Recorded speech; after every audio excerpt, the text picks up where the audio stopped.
nossa tela.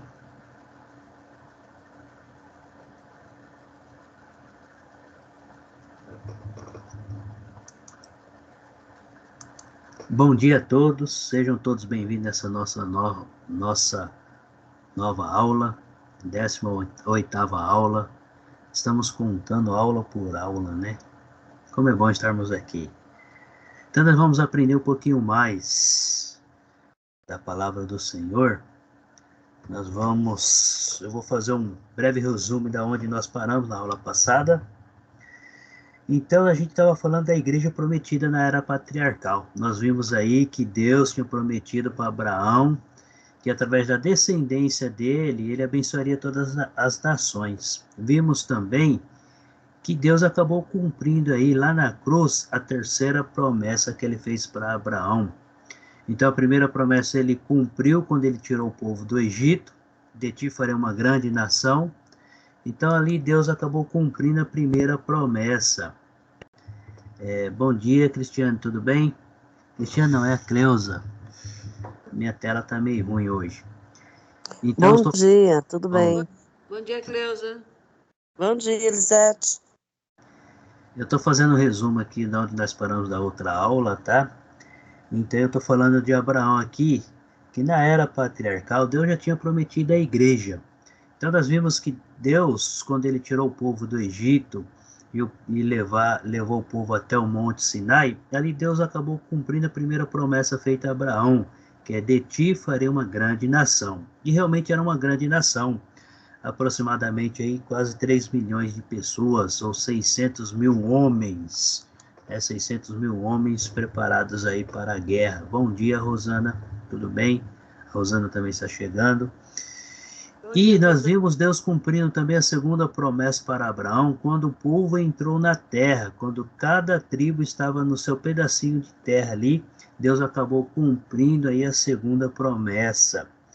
E a terceira promessa, Deus também acabou cumprindo. Aonde que Deus cumpriu essa terceira promessa?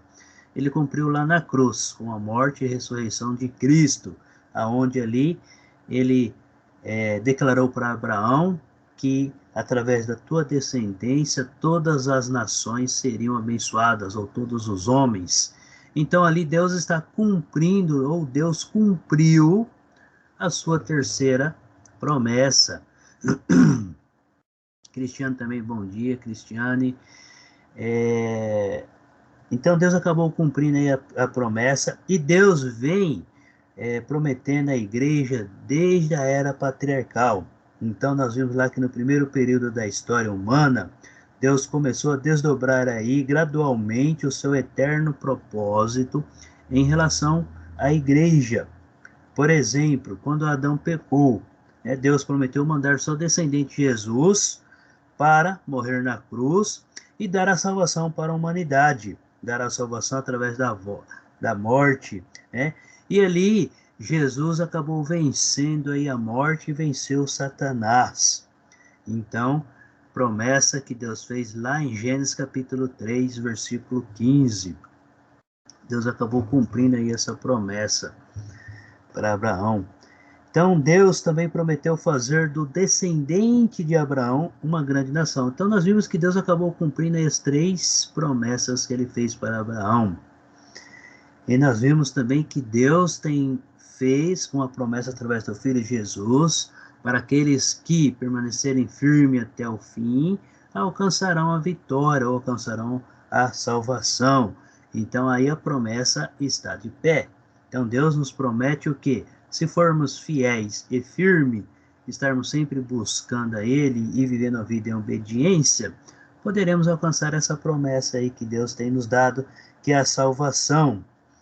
Então nós também vimos que Deus escolheu um povo. Esse povo Deus acabou formando, escolheu para ser a sua nação, o seu povo, que foi a nação judaica, os israelitas, para cumprir todo esse propósito e toda essa promessa que ele fez para Abraão.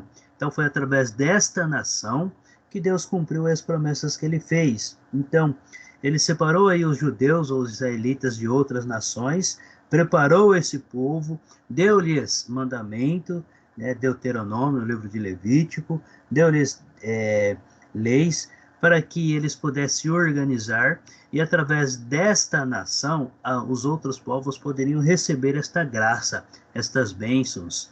E por isso nós somos agradecidos hoje por Jesus ter se entregado por nós, que é por causa de Jesus Cristo que nós hoje alcançamos esta bênção que Deus tem nos concedido aí, né? Está nos concedendo, na verdade, aí, essas bênçãos aí.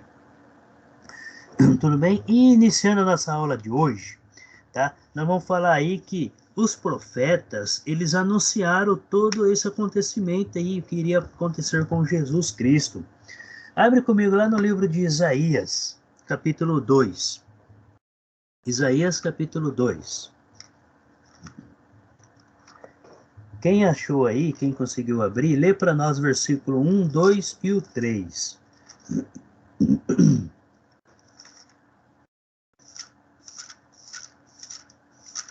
Vou ler, tá?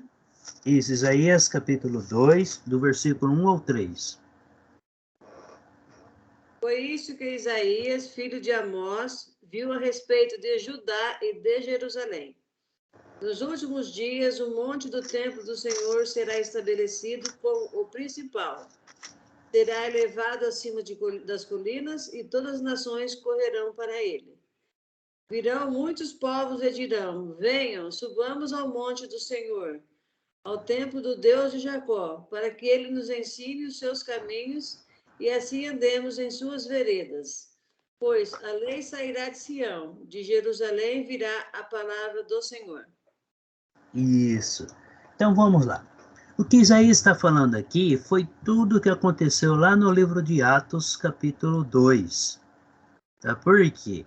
Quando nós chegamos lá em Atos, capítulo 2, nós vimos que era de costume, era uma tradição, também alguns israelitas seguindo a lei, eles iam uma vez por ano até Jerusalém, então todos iam até Jerusalém, para quê? Com um propósito de ouvir a mensagem do Senhor, de ouvir a mensagem de Deus de Israel, para eles poderem ali ter mais um ano, tá? E nos outros dias durante o ano, o que eles faziam? Eles iam até o local próximo à casa deles, para estar levando essas oferendas e também estar aí fazendo expiação pelos seus pecados.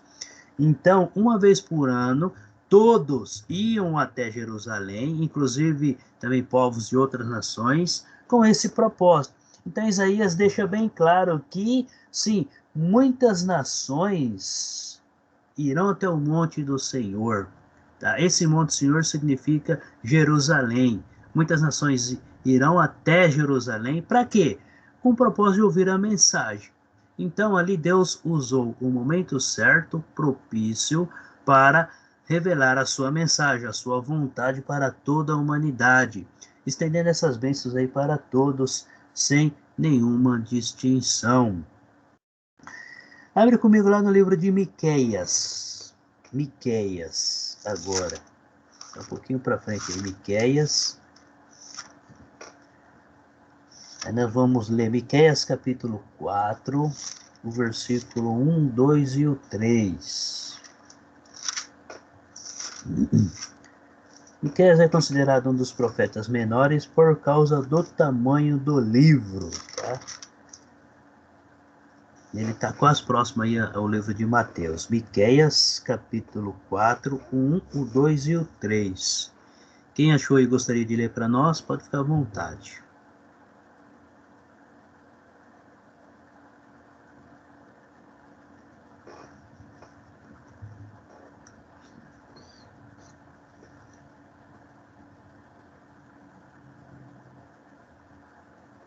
Quem gostaria de ler? Vou ler, ninguém achou? Pode ler. 4, 2, 3? Isso, 1, 2 e o 3. Nos últimos dias, acontecerá que o monte do templo do Senhor será estabelecido como o principal entre os montes e se elevará acima das colinas, e os povos a ele correrão. Muitas nações virão dizendo: venham, subamos ao monte do Senhor, ao templo do Deus de Jacó. Ele nos ensinará os seus caminhos para que andemos nas suas veredas.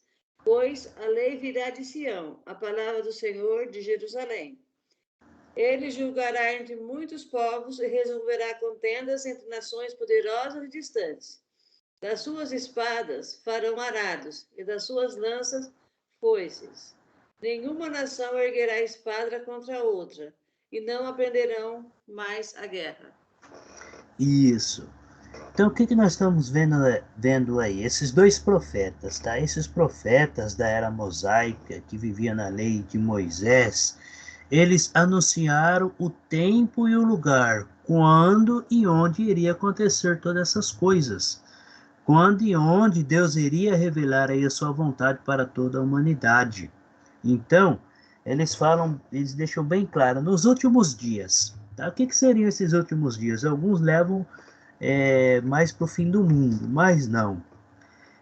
Como era de costume, eles se reunirem em Jerusalém e ali participavam de festas, eles ficavam 50 dias em Jerusalém. E esses 50 dias eles participavam de todas as festas que tinham que participar, claro, de acordo com os mandamentos de Deus. Ao final dessas festas, quando essas festas estivessem acabando, ou assim, passando-se 50 dias de festas, cada nação ou cada povo estaria retornando cada um para o seu lar. Então a festa estava acabando, acabava-se a festa e cada um voltava para o seu lar. Então cada um retornavam-se para o seu país ou para o seu lar, né? Então, últimos dias destas festas acontecerá aqui no monte da casa do Senhor. Então Jerusalém era conhecido o monte da casa do Senhor. Por quê? Porque foi ali que Deus estabeleceu sendo centro para os israelitas ir adorar a Deus. Então todos os israelitas naquele período espalhado pelo mundo conhecido tinham que uma vez por ano ir até Jerusalém para ali ouvir a mensagem, se edificar, estar nesta comunhão com as outras tribos, com todas as tribos. Então, este era o mandamento. E com isso iam muitos estrangeiros também. Tá? O que seriam estrangeiros? Povos das outras terras. Então, vamos lá. Tinha judeus ou israelitas que moravam, por exemplo, no Japão. Então, esses israelitas e outros estrangeiros iam amigos, parentes, iam com eles até Jerusalém. E ali eles, com esse propósito, ouviam aí a mensagem de Deus. Então, os profetas eles estavam anunciando quando e onde tudo isso iria acontecer. Quando e onde. Então nós temos aí, vimos que Isaías e Miqueias, eles profetizaram que no o quê? Qual foi o tempo? Vamos preencher uma lacuna aí. Vocês estão vendo essa primeira lacuna. Então Isaías e Miqueias profetizaram que nos o quê? Início do versículo 4 aí. O que está dizendo?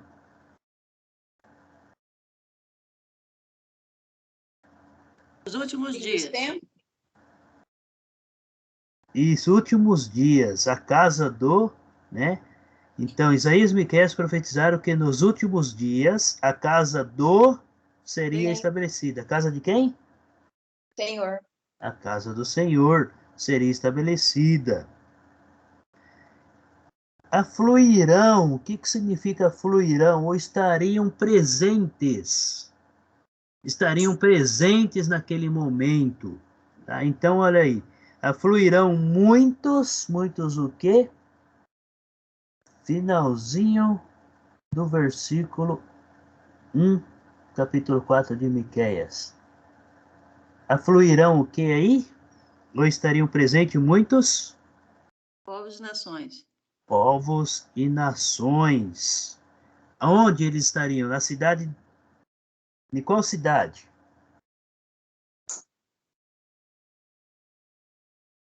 Em qual cidade estariam presentes esses povos? Jerusalém? Jerusalém, né? Isso, Jerusalém. Olha só, finalzinho do versículo 2, né? É interessante aqui, eu vou repetir o versículo 2. Irão muitas nações e dirão, vinde, e subamos ao monte do Senhor e à casa do Deus de Jacó, para que nos ensine os seus caminhos. Olha só, o povo já ia com esse propósito.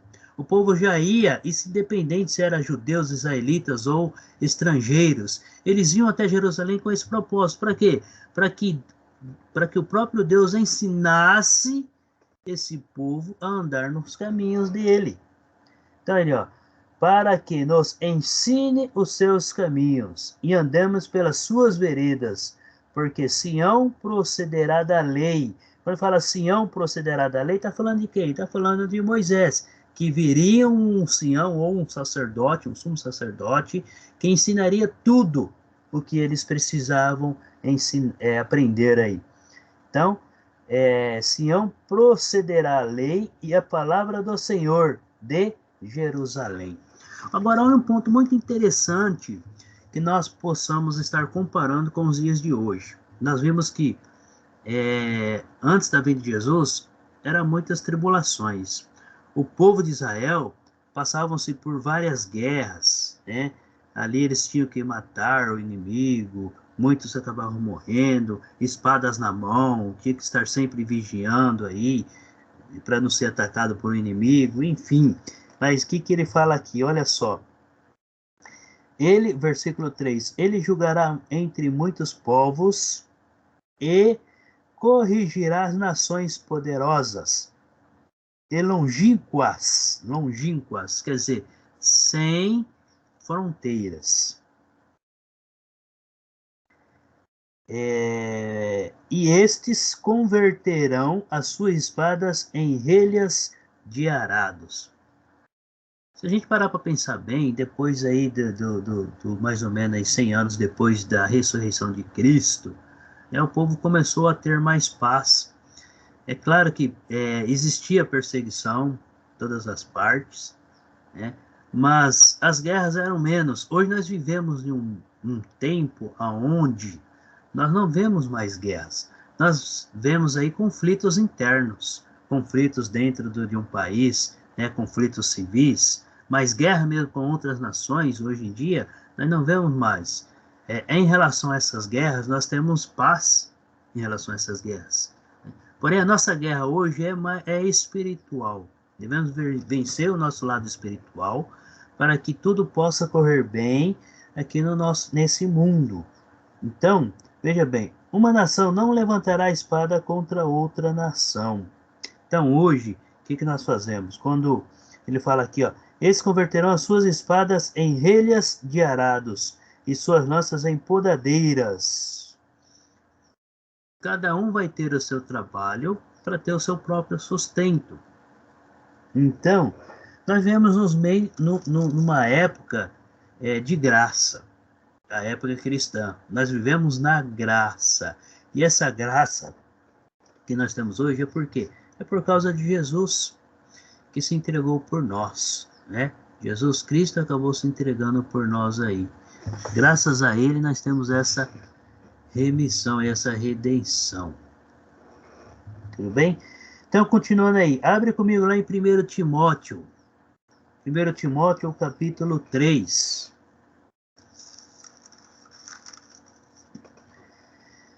Lê para nós aí o versículo 15. 1 Timóteo, capítulo 3, no versículo 15. Todavia, se eu tardar, quero que saibas como deves portar-te na casa de Deus, que é a igreja de Deus vivo, coluna e sustentáculo da verdade. Isso. Então veja bem aí. A igreja, ela é descrita hoje, né? Como que? Vamos preencher aí. A igreja é sempre descrita como A casa de Deus? a casa de Deus.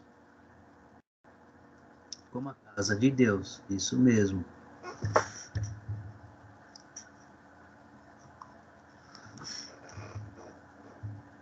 Vamos para o próximo ponto aí. Hebreus, capítulo 3. O versículo 6. Lê para nós aí quem achou Hebreus, capítulo 3, o versículo 6. Cristo, porém, foi como filho à frente de sua própria casa, e sua casa somos nós, contanto que permaneçamos firmes até o fim, professando intrepidamente a nossa fé e os planos da esperança que nos pertence. Isso mesmo. Então, olha aí. Cristo, porém, como filho em sua casa. E quem que é essa casa? Interessante que, o que o versículo nos ensina? Que devemos permanecer até o final. Até o fim de nossas vidas ou até a volta de Jesus Cristo. Devemos nos permanecer santos perante a Ele. Então, para preencher aí, como que ficaria aí? A casa de Deus somos Nós. nós. Versículo 6, né? A qual casa somos nós? A qual casa somos nós? Isso mesmo. Abre comigo lá no livro de Lucas, capítulo 17.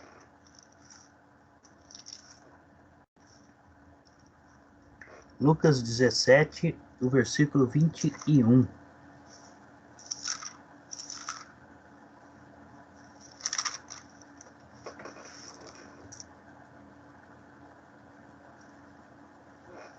Lê para nós aí quem gostaria.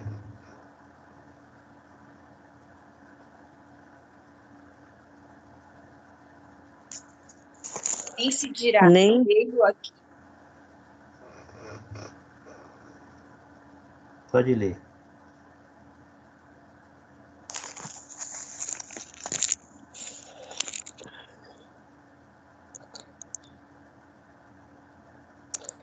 É do 21 até onde, professor? É o Lucas 17, só o versículo 21. Nem dirão ele aqui ou ele ali, porque eis que o reino de Deus está entre vós. Isso, tá? Algumas versões vai estar trazendo entre vós, outras dentro de vós. Tá? Então é assim, só para a gente entender. Dentro, se eu estiver sozinho, Jesus está dentro de mim, no meu coração. Se estiver reunidos em 2 pessoas ou mais, ele vai estar no meio, participando, tá? Então, as duas palavras têm sentido. Faz a ligação diretamente com Cristo. Então, sim, nós temos versões que fala dentro, outra fala entre, tá? Mas só para a gente entender aí. Então, o ponto é o quê? O ponto é que Jesus está com o seu povo. Então, preenchendo aí, o reino de Deus está onde? Entre nós? Isso, dentro de nós, ou entre nós, né? É isso aí.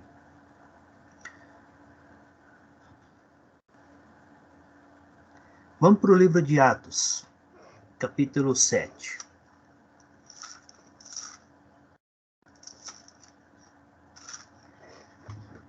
Atos, capítulo 7, o versículo 48. Quem achou e gostaria de ler, pode ler para nós.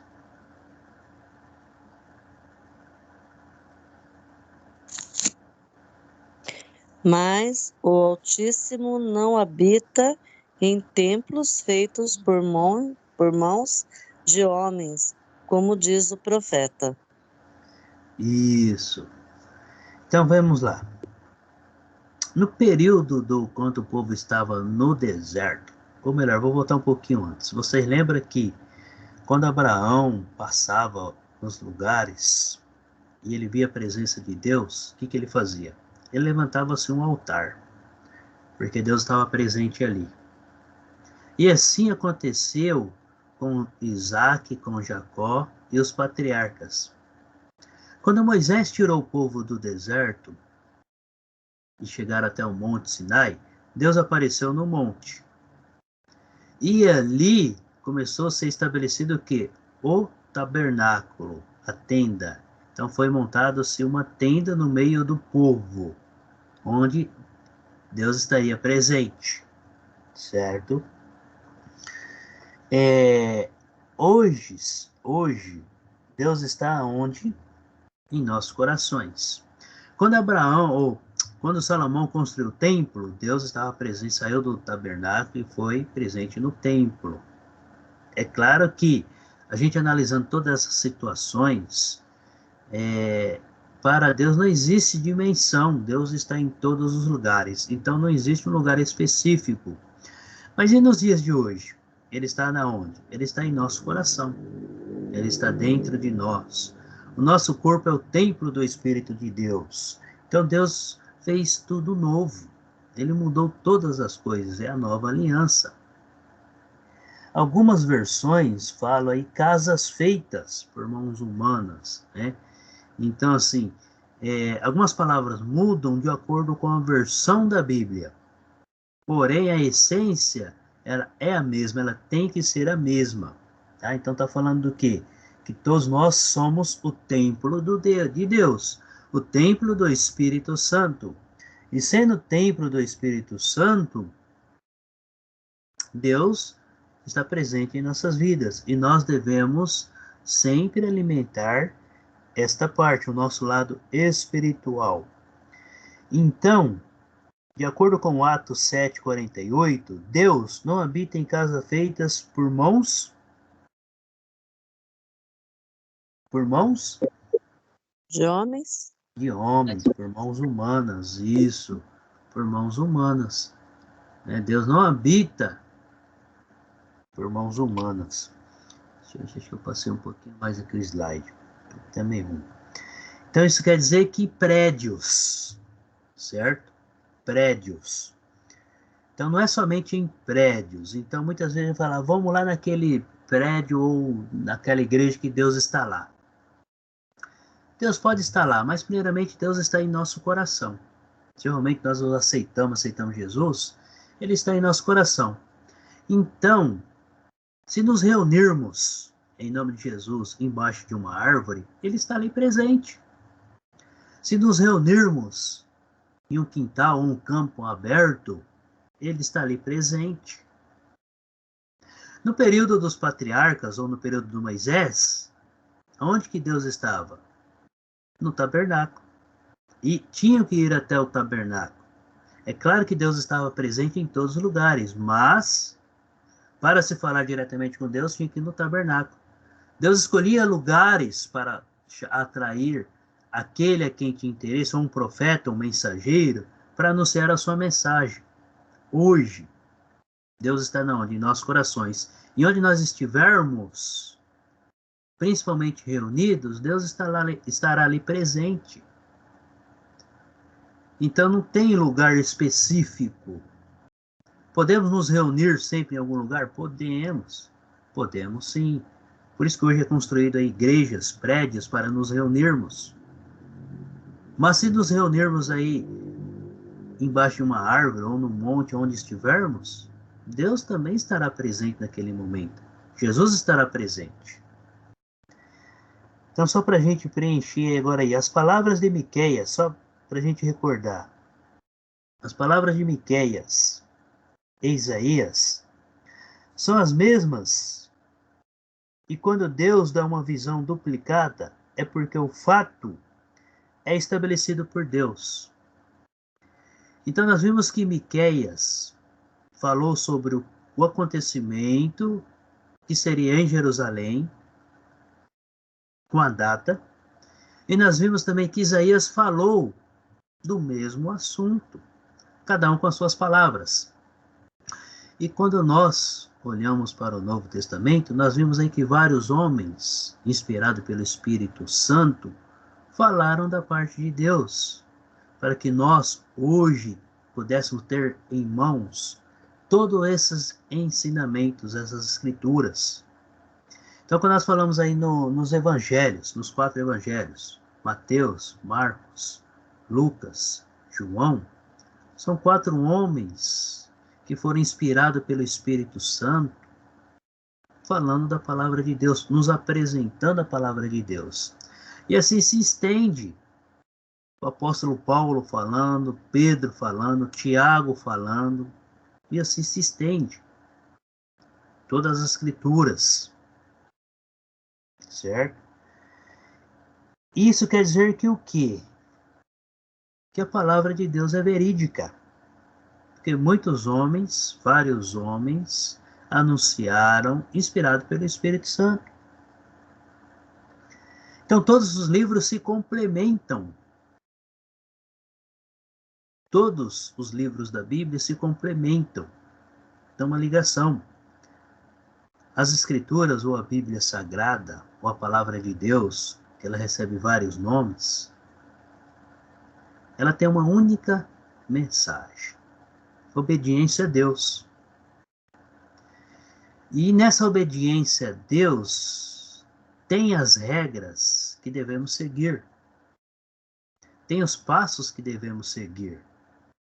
E Jesus, quando ele fez essa renovação, ele nos deixou novos passos para seguirmos. Até então, antes, era apenas o povo de Israel que tinha que seguir esses passos. Se algum outro estrangeiro quisesse seguir, tinha que aderir às leis e os costumes de Israel. Agora, Jesus estendeu isso para todos os homens, todas as nações, sem distinção. Então, quem que nós devemos seguir? É Jesus Cristo, o único mediador entre Deus e o homem, é Jesus Cristo. Não existe outro. Não existe outro. Abra comigo no livro de Daniel. Daniel. Acho que não está aí, mas é o livro de Daniel. Eu vou fazer um resumo, porque Daniel capítulo 2, todo o capítulo 2 de Daniel, deixa eu abrir lá, vou pegar algumas partes do livro de Daniel, capítulo 2, que ele fala de alguns reinos. Daniel interpretando o sonho de um rei. Quem que era Daniel? Era um homem temente a Deus, um homem que obedecia a Deus, um jovem, que o seu temor era em Deus. E Deus falou especificamente para Daniel, falando sobre a igreja, sobre quando a igreja seria estabelecida. Então ele falou de vários reinos.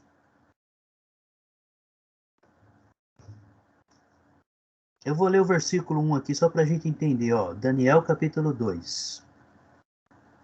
No segundo ano do reinado de Nabucodonosor, teve este um sonho.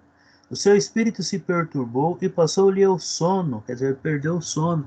E ele ficou meditando qual o significado seria. Isso seria o rei. E ele estava tentando achar alguém para interpretar esse sonho. Ninguém do reino dele conseguiu interpretar o sonho. Até que apareceu um certo judeu chamado Daniel, perante a presença do rei, disse que os sonhos pertencem a Deus e que Deus tinha dado a revelação para ele. Então ele está falando de 4 reinos: o reino de ouro, o reino de prata, o reino de bronze e o reino de ferro. Tudo isso iria acontecer. E todos esses reinos eles estavam levando para quem? Levando para, falando sobre Jesus, que a igreja seria estabelecida. Então acompanha comigo aí, o versículo 36 aí, capítulo 2. Este é o sonho, e também a sua interpretação, que iremos ao rei. Tu, ó rei, rei de reis, a quem o Deus do céu conferiu o reino, o poder, a força e a glória. Veja bem, Nabucodonosor tinha conquistado Jerusalém, a terra dos judeus e benjamitas, e levaram eles como cativeiro. Então por que tudo aquilo aconteceu? Deus permitiu.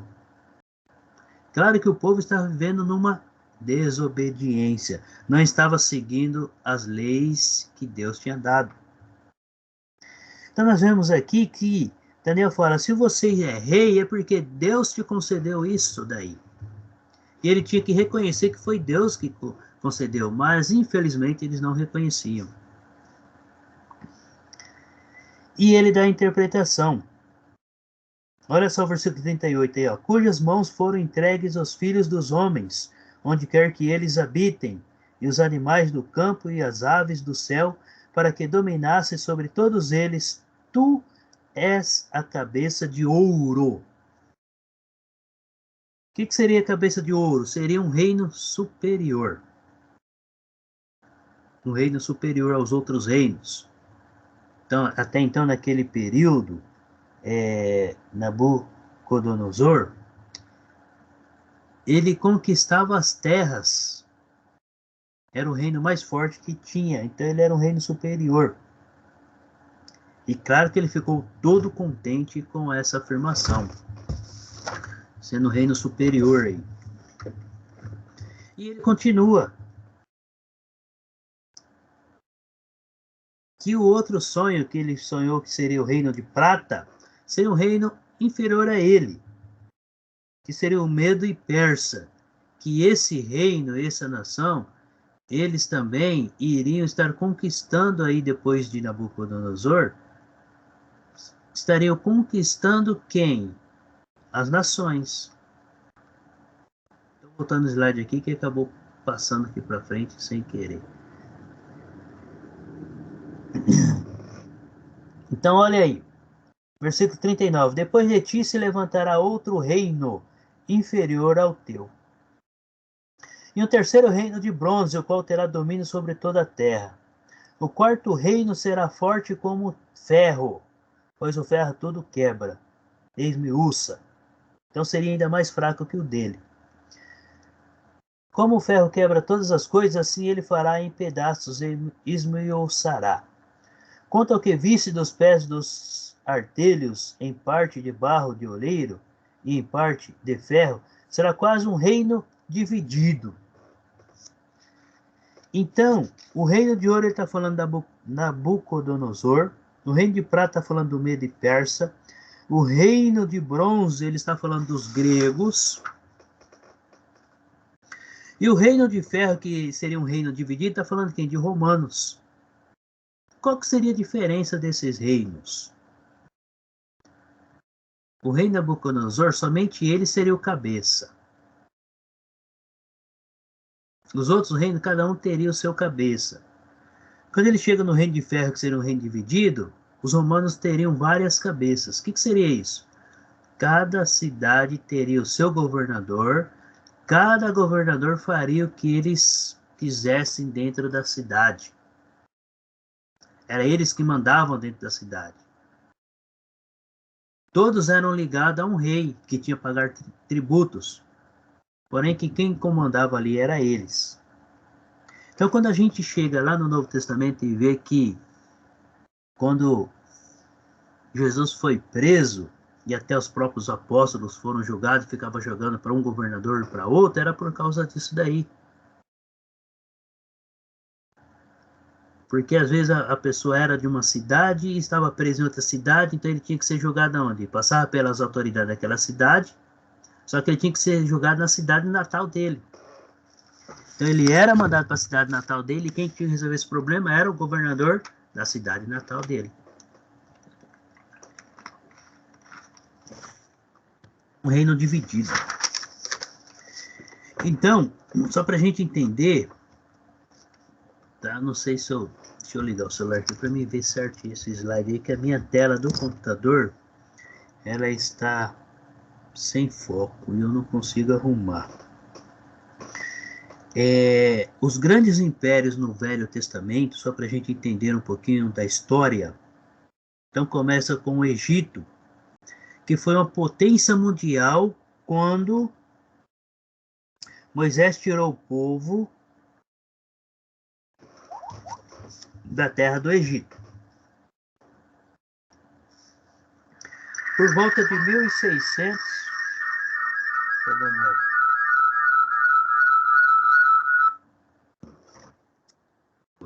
por volta de 1600 a 1200 a.C. Os assírios foi uma potência mundial depois do Egito, no período de 900 a 607 a.C.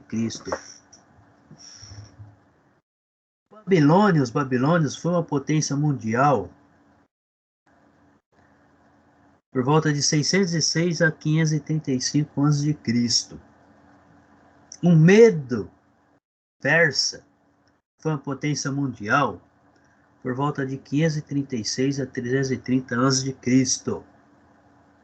O grego foi uma potência mundial no período de 331 a 146 anos antes de Cristo. E os romanos foi uma potência mundial de 146 a.C. até 400 anos depois de Cristo. Aí as coisas mudaram. Então, até os 400 anos, os romanos eles comandavam, dominavam o mundo da época conhecida. E foi aí aonde que a igreja acabou se desviando do seu caminho, aceitando muitas coisas do reino humano no meio dela. Foi aonde teve essas divisões que nós temos hoje, que não era para ter. Várias denominações ou congregações conhecidas. Quando Jesus ressuscitou e estabeleceu a sua igreja, era para ser uma única. Então vocês veem aqui, quando nós olhamos nas Escrituras, no Novo Testamento, as cartas, como 1 Coríntios, 2 Coríntios é a segunda carta escrita para o mesmo povo, então eram ou Efésios ou Gálatas, Tessalônica e assim por diante. Essas cartas foram endereçadas aos cristãos dessa cidade. Isso não quer dizer que toda a cidade eram cristãos, não. Era um grupo de cristãos que viviam na cidade. Por exemplo, a carta de Éfeso foi escrita para os cristãos lá de Éfeso, que não eram todos, eram poucos. Então as cartas levavam-se o nome da cidade. E era endereçada para eles. E os apóstolos deram uma orientação para que eles trocassem as cartas entre si, para que todas falassem a mesma, para que todas vivessem na mesma unidade. Então nós vemos aí Jesus sempre orando pela unidade da igreja. O apóstolo Paulo orando pela unidade da igreja. E assim por diante. E assim por diante. Então as cartas elas eram endereçadas para os cristãos de cada cidade. Agora tem uma lacuna para a gente preencher aí. Deixa eu só me sintonizar no slide aqui. Deixa eu ver como que estamos aqui. Tá. Aqui, Joel capítulo 2. Abre lá no livro de Joel. Capítulo 2. Versículo 28 ao 32. Quem achou e que gostaria de ler para nós?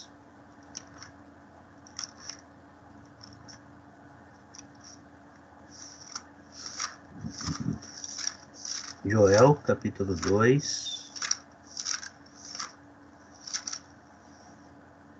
versículo 32, ou 28 até o 32.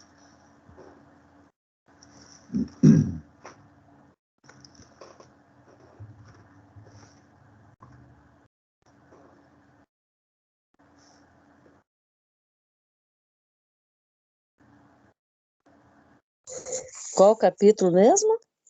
Capítulo 2, versículo 28 até o 32.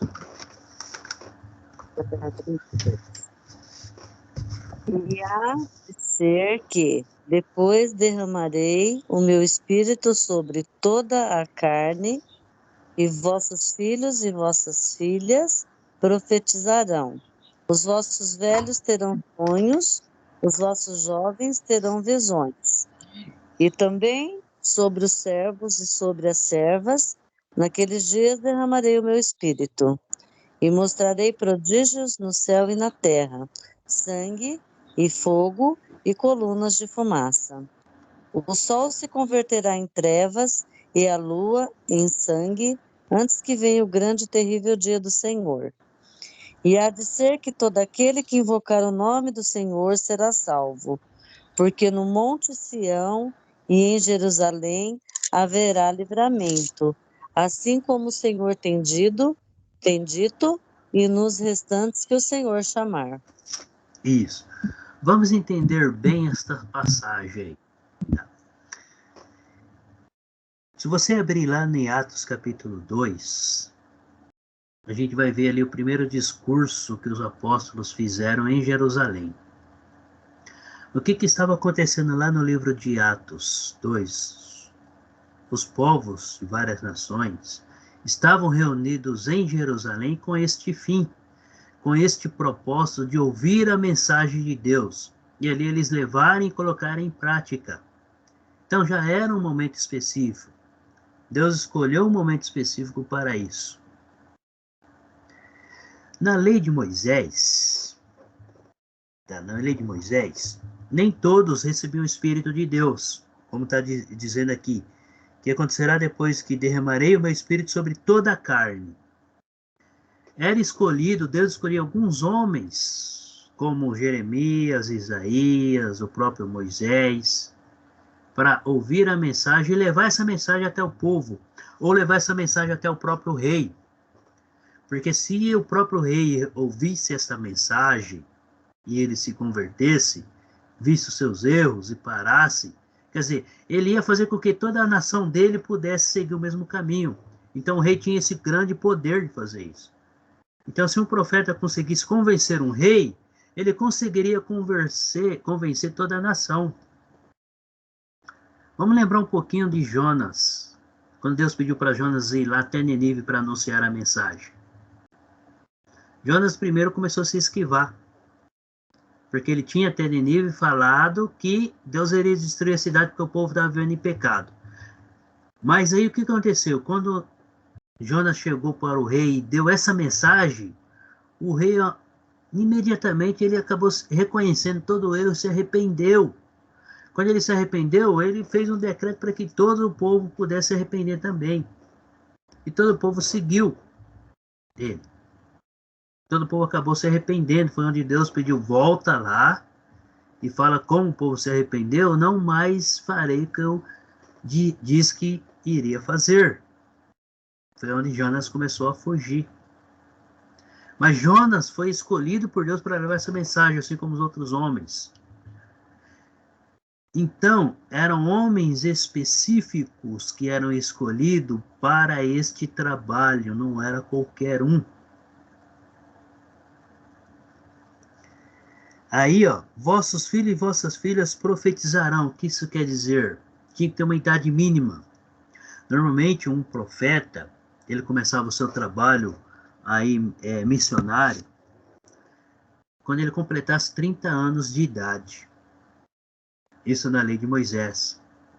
Quando ele tivesse 30 anos de idade, ele já estaria capacitado para assumir aí o seu papel de profeta ou de mensageiro.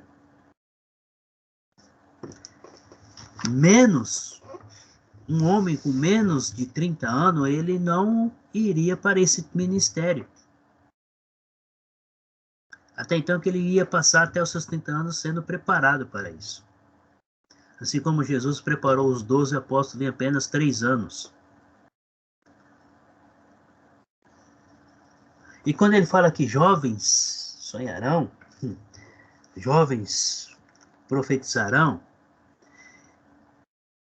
Deus estaria estendendo esse papel para todos, inclusive os jovens que aprenderão sobre Deus, sobre a palavra, e eles também terão esta oportunidade de anunciar a mensagem. Vossos velhos sonharão. Os velhos na lei de Moisés não tinham jamais. Quando o sacerdote chegava numa certa idade, ou qualquer homem, ele não poderia ser um sacerdote. Ele tinha que ser restituído e outro tomar o seu lugar. Então os velhos eles não participariam nem na contagem. Quando o povo era contado, eles não eram acima de 60 anos, eles não entravam nas contagens de Israel. E jamais eles poderiam ser um sacerdote. Na lei de Jesus, não existe idade. A partir do momento que o homem tem conhecimento, começando pelo jovem, se ele tiver conhecimento da verdade, do que é certo e do que é errado, se ele começa a ter essa noção, ele já é apto para poder aí